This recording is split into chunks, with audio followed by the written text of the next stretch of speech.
everyone. Very good morning to all. മക്കളെ നമ്മൾ last ക്ലാസ്സിൽ എന്താ പറഞ്ഞു നിർത്തിയത്? നമ്മുടെ ഫിനാൻഷ്യൽ മാർക്കറ്റ്സ് ആൻഡ് സർവീസസ് എന്നുള്ള പേപ്പറിൽ ലാസ്റ്റ് ക്ലാസ്സിൽ നമ്മൾ പറഞ്ഞു നിർത്തിയത് നമ്മുടെ ഫിനാൻഷ്യൽ സിസ്റ്റത്തിൻ്റെ റോൾ അല്ലെങ്കിൽ സിഗ്നിഫിക്കൻസ്, അല്ലെ എന്തൊക്കെയാണ് നമ്മുടെ ഫിനാൻഷ്യൽ സിസ്റ്റത്തിൻ്റെ ഇമ്പോർട്ടൻസ് എന്താണ്, അല്ലെങ്കിൽ അതിൻ്റെ റോൾ എന്താണ്, സിഗ്നിഫിക്കൻസ് എന്താണ് നമ്മൾ പറഞ്ഞു നിർത്തിയത്. ദെൻ ഇനി നമ്മൾ പറയാൻ പോകുന്നത് weakness of the Indian financial system.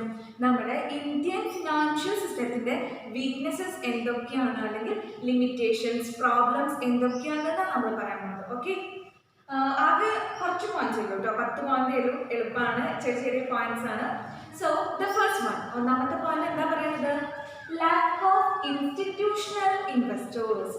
നമുക്ക് ഇൻഡിവിജ്വൽ ഇൻവെസ്റ്റേഴ്സും ഉണ്ട്, ഇൻസ്റ്റിറ്റ്യൂഷണൽ ഇൻവെസ്റ്റേഴ്സും ഉണ്ട്, ഇല്ലേ? ഇൻഡിവിജ്വൽ ഇൻവെസ്റ്റേഴ്സ് എന്ന് പറയുമ്പോൾ ആരാ? നമ്മളെ പോലെയുള്ള ഓരോ സിംഗിൾ ഇൻവെസ്റ്റേഴ്സ്, ഇൻഡിവിജ്വൽസ് ആണ്. ഇൻസ്റ്റിറ്റ്യൂഷണൽ ഇൻവെസ്റ്റേഴ്സ് എന്ന് പറയുമ്പോൾ ആരാണ്? കമ്പനീസ്, ഫിനാൻഷ്യൽ ഇൻസ്റ്റിറ്റ്യൂഷൻസ്, അല്ലേ?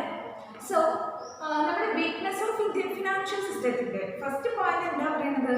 Lack of institutional investors. അതിലെന്താ പറയണത്? നമ്മുടെ ഇന്ത്യയിൽ പ്രൈവറ്റൈസേഷൻ കൊണ്ടുവന്നു, അതേപോലെ ഡിസ്ഇൻവെസ്റ്റ്മെന്റ് എല്ലാം കൊണ്ടുവന്നു, ഇല്ലേ? നമുക്കറിയില്ലേ? സോ അത്തരം കാര്യങ്ങൾ വന്നപ്പോൾ എന്തുണ്ടായി? നമ്മുടെ ഇൻസ്റ്റിറ്റ്യൂഷണൽ ഇൻവെസ്റ്റേഴ്സ് എന്ന് പറയുന്നത് കമ്മിയായി. ഇൻഡിവിജ്വൽ ഇൻവെസ്റ്റേഴ്സിനെയൊക്കെ കമ്പയർ ചെയ്ത് നോക്കുമ്പോൾ ഇൻസ്റ്റിറ്റ്യൂഷണൽ ഇൻവെസ്റ്റേഴ്സ് എന്ന് പറയുന്നത് എന്തായി? കുറഞ്ഞു. സോ ഇൻസ്റ്റിറ്റ്യൂഷണൽ ഇൻവെസ്റ്റേഴ്സ് കുറയുമ്പോൾ നമ്മുടെ ഇൻവെസ്റ്റ്മെന്റിന്റെ തോത് അല്ലെങ്കിൽ ദ റേറ്റ് ഓഫ് ഇൻവെസ്റ്റ്മെന്റിന് അത് എന്ത് ചെയ്യുന്നുണ്ട്? ഇൻഫ്ലുവൻസ് ചെയ്യുന്നുണ്ട്, അല്ലെങ്കിൽ എഫക്ട് ചെയ്യുന്നുണ്ട്. ഓക്കെ, മനസ്സിലാവുന്നുണ്ടോ?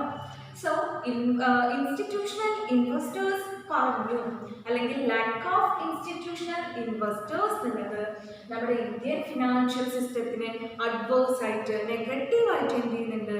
ഇൻഫ്ലുവൻസ് ചെയ്യുന്നുണ്ട്, അല്ലെങ്കിൽ എഫക്ട് ചെയ്യുന്നുണ്ട്. Okay, then second point, lack of coordination between different financial intermediaries. നമുക്കറിയാം നമ്മുടെ ഫിനാൻഷ്യൽ സിസ്റ്റത്തിൻ്റെ 4 മേജർ കോമ്പണൻസ് നമ്മൾ പറഞ്ഞു. അതിലെ ഫിനാൻഷ്യൽ മാർക്കറ്റ് എന്നൊക്കെ പറഞ്ഞാൽ അവിടെ എന്താണ്? ഒരുപാട് ഇന്റർമീഡിയറീസ് ഉണ്ട്, ഇല്ലേ? സ്റ്റോക്ക് ബ്രോക്കേഴ്സ് ഉണ്ട്, അല്ലെങ്കിൽ അതിൻ്റെ ഇടയിൽ കമ്മീഷൻസ്, ഫീസ് ഒക്കെ വാങ്ങി അങ്ങനെ ഒരുപാട് ഏജൻസീസ് ഉണ്ട്, ഒരുപാട് ഇന്റർമീഡിയറീസ് ഉണ്ട് ആ ഒരു പ്രോസസ്സ് ചാനലൈസ് ചെയ്യാനായിട്ട്. അപ്പോൾ ഇത്തരത്തിൽ ഫിനാൻഷ്യൽ ഇന്റർമീഡിയറീസ് ലാർജ് നമ്പറാണ്, ഒരുപാടുണ്ട് എന്നുള്ളത്. അവരുടെ ഇടയിലുള്ള കോർഡിനേഷൻ എന്ത് ചെയ്യുന്നുണ്ട്? കുറഞ്ഞു വരുന്നുണ്ട്. So lack of coordination between financial intermediaries. ഈ ഫിനാൻഷ്യൽ ഇന്റർമീഡിയറീസിന്റെ ലാക്ക് ഓഫ് കോർഡിനേഷൻ ഇല്ലായ എന്തിനെ എഫക്ട് ചെയ്യുന്നു? നമ്മുടെ ഇന്ത്യൻ ഫിനാൻഷ്യൽ സിസ്റ്റത്തിനെ, അല്ലെങ്കിൽ നമ്മുടെ ഫിനാൻഷ്യൽ മാർക്കറ്റിലെ ഓപ്പറേഷൻസിനൊക്കെ നെഗറ്റീവായിട്ട്, അഡ്വേഴ്സ് ആയിട്ട് എഫക്ട് ചെയ്യപ്പെടുന്നുണ്ട്. Then the third point, മൂന്നാമത്തെ പോയിന്റ് എന്താ പറയുന്നത്? Lack of emergence of financial corporation. അതായത് നമ്മുടെ ഒരു ഫിനാൻഷ്യൽ സിസ്റ്റത്തിന് ഫിനാൻഷ്യൽ കോർപ്പറേഷൻസ് എമർജ് ഉണ്ടാവുക എന്നുള്ളത് നല്ല കാര്യമാണ്. കാരണം it helps to compete efficiently with international financial corporations. നമ്മുടെ ഗ്ലോബൽ മാർക്കറ്റിൽ, ഇന്റർനാഷണൽ ഫിനാൻഷ്യൽ കോർപ്പറേഷൻസുമായിട്ട് കോമ്പീറ്റ് ചെയ്യാൻ, അവരുമായിട്ട് ഒപ്പത്തിനൊപ്പം നിൽക്കാൻ വേണ്ടി നമ്മുടെ ഇന്ത്യൻ ഫിനാൻഷ്യൽ കോർപ്പറേഷൻസ് നമ്മളെ സഹായിക്കുന്നുണ്ട്, നമ്മുടെ ഇന്ത്യൻ ഫിനാൻഷ്യൽ സിസ്റ്റത്തിനെ, നമ്മുടെ ഇക്കണോമിയെ സഹായിക്കുന്നുണ്ട്. സോ ഈ ഫിനാൻഷ്യൽ കോർപ്പറേഷൻസിന്റെ എമർജൻസ്, അല്ലെങ്കിൽ അത് കുറയാണ്, ഫിനാൻഷ്യൽ കോർപ്പറേഷൻസിന്റെ എണ്ണം കുറയാണ്, പുതുതൊന്നും ഉണ്ടാവുന്നില്ല, അല്ലെങ്കിൽ ഗ്രോത്ത് കുറയാന്നുള്ളത് നല്ലതാണോ? അല്ല. അത് ഓഫ്കോഴ്സ് എന്ത് ചെയ്യുന്നുണ്ട്? നമ്മുടെ ഫിനാൻഷ്യൽ സിസ്റ്റത്തിനെ അഡ്വേഴ്സ് ആയിട്ട് എഫക്ട് ചെയ്യുന്നുണ്ട്. ഫിനാൻഷ്യൽ ഇൻസ്റ്റിറ്റ്യൂഷൻസിന്റെ എമർജനൊക്കെ ലാക്കാവുക അല്ലെങ്കിൽ കുറയാന്നുള്ളത് നമ്മുടെ ഫിനാൻഷ്യൽ മാർക്കറ്റിന്റെ ഓപ്പറേഷൻസിനെ, അല്ലെങ്കിൽ നമ്മുടെ ഇക്കണോമിനെ, നമ്മുടെ ഗ്ലോബൽ മാർക്കറ്റിൽ ട്രേഡ് ചെയ്യുമ്പോഴൊക്കെ നമ്മുടെ ഫിനാൻഷ്യൽ സിസ്റ്റത്തിനെ നെഗറ്റീവായിട്ട്, അഡ്വേഴ്സ് ആയിട്ട് എഫക്ട് ചെയ്യുന്നുണ്ട്. ദെൻ ഫോർത്ത് പോയിന്റ്, നാലാമത്തെ പോയിന്റ് ആണ് ഡോമിനൻസ് ഓഫ് മോണോപോളീസ്. എന്താ പറയുന്നത്? ഇപ്പൊ നമ്മുടെ ഇന്ത്യൻ ഇക്കോണമി എടുക്കുമ്പോൾ, അല്ലെങ്കിൽ നമ്മുടെ ഇന്ത്യൻ ഫിനാൻഷ്യൽ സിസ്റ്റം എടുക്കുമ്പോൾ, അതിൽ ചില സെക്ടേഴ്സിൽ എപ്പോഴും ചില സ്ഥാപനങ്ങൾ ഭയങ്കര മോണോപോളി, ഒരു കുത്തക സൃഷ്ടിച്ചിട്ടുണ്ട്. ഫോർ എക്സാമ്പിൾ, ഒരു മിനിമം എക്സാമ്പിളാണ് പറയുന്നത്. ഇപ്പം നമ്മുടെ ലൈഫ് ഇൻഷുറൻസ് എന്ന് പറയുന്ന ഒരു സെക്ടറിൽ നമുക്ക് ലൈഫ് ഇൻഷുറൻസ് എന്ന് പറഞ്ഞാൽ നമുക്ക് എന്താ പറയുക? LIC അല്ലേ? Life insurance corporation of India, അതല്ലേ നമ്മുടെ മനസ്സിൽ ഫസ്റ്റ് വരിക. അതേപോലെ ഇപ്പോൾ മ്യൂച്വൽ ഫണ്ട് ഇൻഡസ്ട്രീസ് എന്നൊക്കെ പറയുമ്പോൾ UTI, നമുക്ക് ഏറ്റവും ഫെമിലിയർ ആയിട്ടുള്ളത് അതാണ്. UTI തന്നെയാണ് ഓൾമോസ്റ്റ് ഒരു മോണോപോളിസ്റ്റിക് ആയിട്ടുള്ളൊരു ഇത് ഏതിൽ, നമ്മുടെ മ്യൂച്വൽ ഫണ്ട് ഇൻഡസ്ട്രിയിൽ. സോ ഇത്തരത്തിൽ ചില ഇൻസ്റ്റിറ്റ്യൂഷൻസ്, ചില സെക്ടേഴ്സിൽ ചില ഇൻസ്റ്റിറ്റ്യൂഷൻസ് ഒരു ഡോമിനൻസ് ക്രിയേറ്റ് ചെയ്യുമ്പോൾ, അതായത് ഒരു ആധിപത്യം അല്ലെങ്കിൽ അവരൊരു മോണോപോളി ആയിട്ട് കുത്തകയായിട്ട് വളരുമ്പോൾ അത് എന്തിനെ എഫക്റ്റ് ചെയ്യും? നമ്മുടെ ഫിനാൻഷ്യൽ സിസ്റ്റത്തിനെ എഫക്റ്റ് ചെയ്യും. കാരണം ആ സെക്ടേഴ്സിൽ കാര്യമായിട്ടുള്ള പ്രോഗ്രസ്സുകൾ, കാര്യമായിട്ടുള്ള ഡെവലപ്മെന്റ്സ്, കാര്യമായിട്ടുള്ള ഗ്രോത്ത് ഒന്നും ഉണ്ടാവില്ല. കാരണം എന്താ, ഏറ്റവും അവിടെ സർവീസ് പ്രൊവൈഡ് ചെയ്യുന്ന ഓൾമോസ്റ്റ് വൺ ഏജൻസി എന്ന് പറയുന്നത് ഇതാണ്, അല്ലെങ്കിൽ അവർക്കാണ് അവരുടെ ഡോമിനൻസ് എന്ന് പറയുമ്പോൾ ആ ഒരു ഇൻഡസ്ട്രീനെ കൺട്രോൾ ചെയ്യാനുള്ള ഒരു അധികാരം അല്ലെങ്കിൽ ആ ഒരു പവർ ഇവർക്ക് കിട്ടും. സോ ഇത്തരം ഇൻസ്റ്റിറ്റ്യൂഷൻസിൻ്റെ ഡോമിനൻസ് അല്ലെങ്കിൽ മോണോപോളിയൊക്കെ എന്തിനെ എഫക്റ്റ് ചെയ്യുന്നുണ്ട്?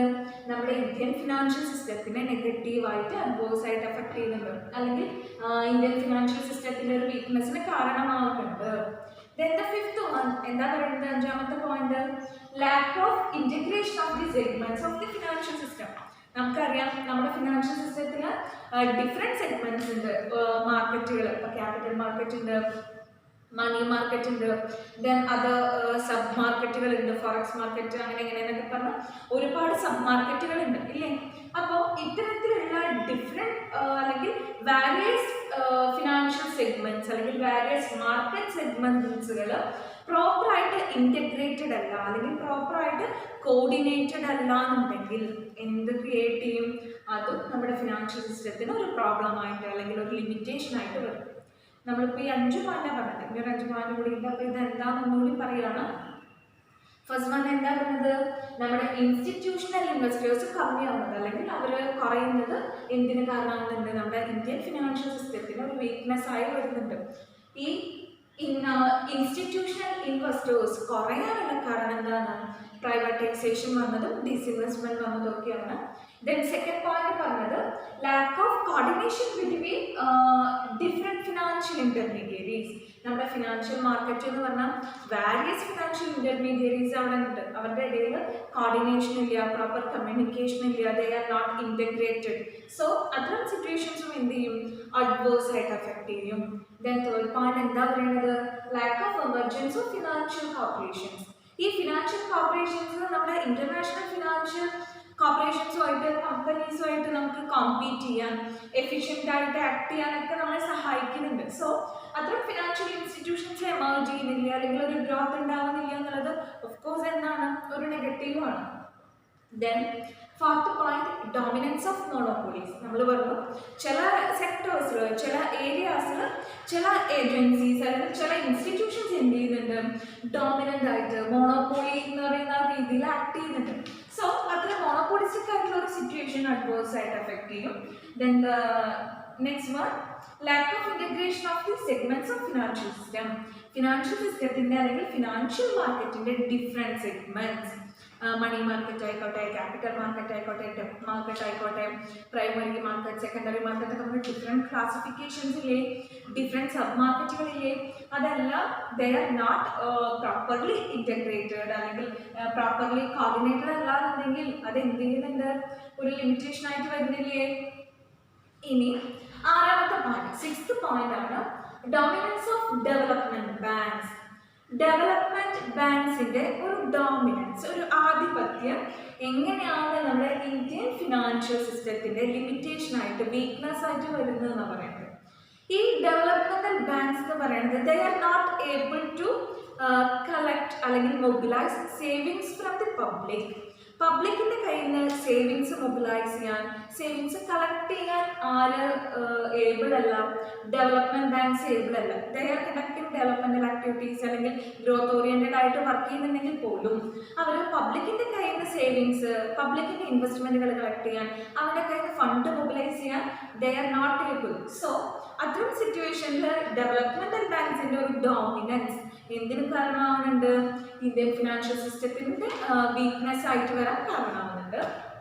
Then seventh point, dominance of public sector firms. എന്താ പറയുന്നത്? പബ്ലിക് സെക്ടർ ഫേംസിന്റെ ഡോമിനൻസ്. അതായത് ഈ പബ്ലിക് സെക്ടർ ഫേംസ് പറയുന്നത് they are enhancing financial system and corporate governance. Public sector firms നമ്മുടെ രാജ്യത്തിൻ്റെ ഒരു കോർപ്പറേറ്റ് ഗവേണൻസ് അല്ലെങ്കിൽ കമ്പനീസിൻ്റെ ഒരു അക്കൗണ്ടബിലിറ്റി, സൊസൈറ്റിയോടുള്ള അല്ലെങ്കിൽ നമ്മുടെ ഇക്കണോമിയോടുള്ള ഒരു അക്കൗണ്ടബിലിറ്റി കാത്തു സൂക്ഷിക്കാനും അല്ലെങ്കിൽ ഒരു കോർപ്പറേറ്റ് ഗവേണൻസ് ഉറപ്പുവരുത്താനും നമ്മുടെ ഫിനാൻഷ്യൽ സിസ്റ്റത്തിൻ്റെ എൻഹാൻസ്മെൻറ്റിനെല്ലാം സഹായിക്കുന്നുണ്ട്.